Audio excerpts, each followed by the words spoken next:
Okay, let's spend some time talking about dock permits, okay?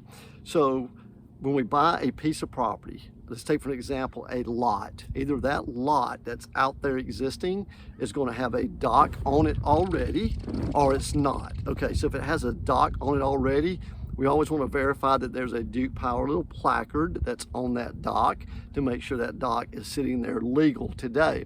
And if it does not have a dock, what we have to do is if we write a contract on a lot without a dock on it, we have to do a contingent upon standard policy with my company would be contingent upon getting a dock permit for the specific size dock that we want prior to closing. So that way we know that when we go to close, the kind of dock that we're wanting for that property is going to be permitted for that property, okay? On Lake Keowee, we got a few restrictions on Lake Keowee with our dock size. You can't have a dock with a footprint greater than 1,000 square feet, and that dock cannot go out into the water more than 110 feet.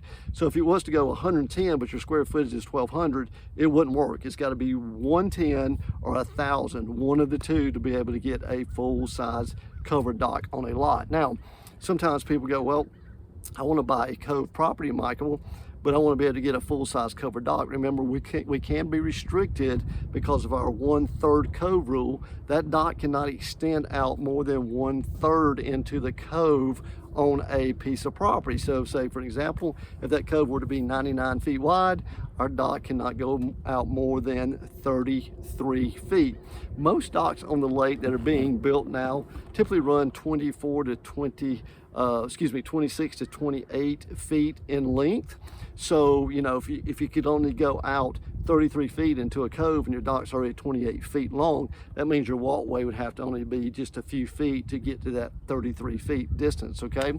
So you just have to I just have to walk you through everything that's needed. This is kind of just a couple examples of what we need to talk to when we talk about dock permits. But dock permits are very important whether you're buying a lot with a dock on it already to make sure it's permitted already, a lot with no dock to make sure that we can get it permitted, and the same thing with a house. Go to buy a house to make sure that dock that is sitting there today. In most cases, like I said, most houses already have a dock on them, but we need to make sure that it is up to date and legal for that property.